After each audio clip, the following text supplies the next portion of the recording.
The Sonic franchise has an undeniable grasp on many people. Despite the many failures Sega has taken with the games recently, the fanbase continues to stay loyal. So today I wanted to analyze why is the Sonic franchise so successful and how can we connect it to the music. The first thing any notable successful franchise needs to do is to have a alluring main character. And to have that, you need to have a alluring personality.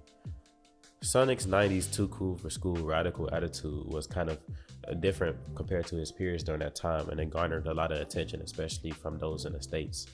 His cockiness wasn't one of narcissism, but one of tongue-in-cheek, which helped him become a relatable character and made sure that his cockiness wasn't overbearing, but one that was kind of funny and delightful. Even in later years, Sonic continues to maintain such a charm and tongue-in-cheek personality throughout his games and other forms of media.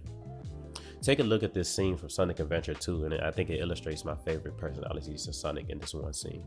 This is Control Tower. We have you on radar. Report cargo status of captured Hedgehog aboard. Over. That's a 10-4. Cargo secured on board and... What? Didn't copy that. Hedgehog is Over. gone. He's taken out everyone aboard and... What's wrong? What in the Come world? in. Over. Freeze! What do you think you're doing? Get that Hedgehog! Talk about low-budget flights, no food or movies. I'm out of here. I like running better.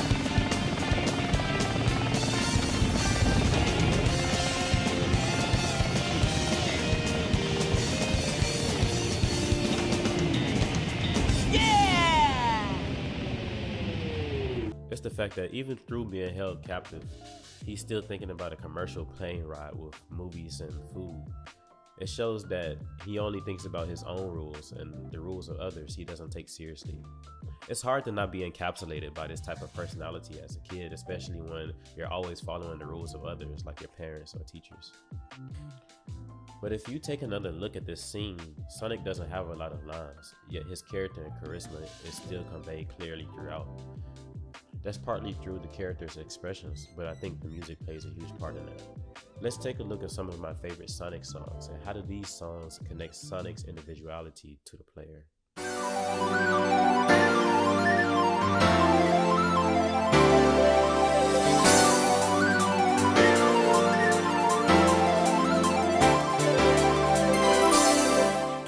When you first boot up this retro house disco Europop collaboration, you're greeted with instant vibes that honestly are both ahead of this game and the soundtrack of the games around it. The soundtrack itself is composed by a British composer named Richard Jacques, who also notably helped on Jet Set Radio with Hideki Naganuma Sensei, which is another game I have to do in the future. Sonic R was released in 1997, around the same time that Europop was gaining more attention and was topping higher on the charts. So obviously Mr. Jacques was influenced by the sounds that he was hearing around him and used it as a foundation for the soundtracks. So we have to ask ourselves, why does something like Europop go so well with Sonic as a character? The first thing I want to take a look at is the rhythmic character of this style of music, and how can we relate it to a character like Sonic who's about speed, which inherently has a rhythmic element to it. The foundational rhythmic element of Europop was based on the 4 on the floor pattern taken by its predecessor Disco. 4 on the floor means to have the bass drum or the kick drum of the drum kit play on all 4 beats.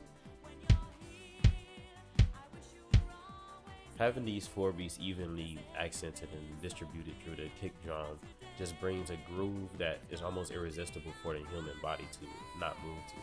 And that's one of the reasons why disco adopted that rhythm, because disco is ultimately a dance-based genre and they needed something that would get people moving and grooving. The pulse is kind of a forward pushing pulse. It's kind of reminiscent of Sonic and his want and ability to be able to move forward at most times. I don't think it was that big of a coincidence to have a genre of music that's rooted in movement and dance to be tied to a character like Sonic that's rooted in movement. Disco, the genre that preceded Europop, was a very underground and rebellious type of genre of music when it was first coming out. People who connected with this music the most were people who had a rebellious nature because of how they felt against society at the time, like African Americans, Latinos, and gay men. Both Sonic and the people who listened and loved this music carried the same want for personal freedom and the rebellious nature for societal standards. To help further illustrate this, I want to move into a different song that I feel also ties into this point.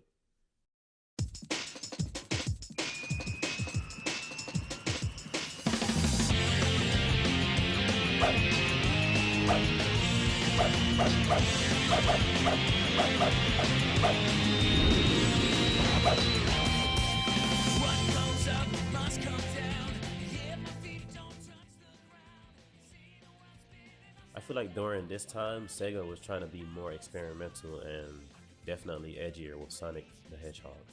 They were trying to relate them more to the teenagers of that time while trying to imitate more of what they saw with the media around them. The same media that also carried the same genre of music within their own story. Crush 40's hard rock influences can be said to have shared similar origin stories to Europop. But with Europop, where I define that more as freedom through movement, I would define this more as freedom through individuality. Often dark, harsh, and aggressive lyrics for this style and genre of music used to be misidentified as harmful. Being able to outwardly express these negative things can help make room more for the positive things that happen around you, which is probably why so many people gravitated towards that genre, and probably why so many teenagers are still attracted to that genre. I don't think it was a coincidence around the same time that Sonic gained a stable voice actor that Sega decided to use this music as the staple for the genre at the time, both of which could be used to explore Sonic in a more intimate and richer way. Sonic is a character that stays in the hearts of many people, and just like the character, the music stays in the heads of many. Both of these things work together to help create the persona we know as Sonic the Hedgehog.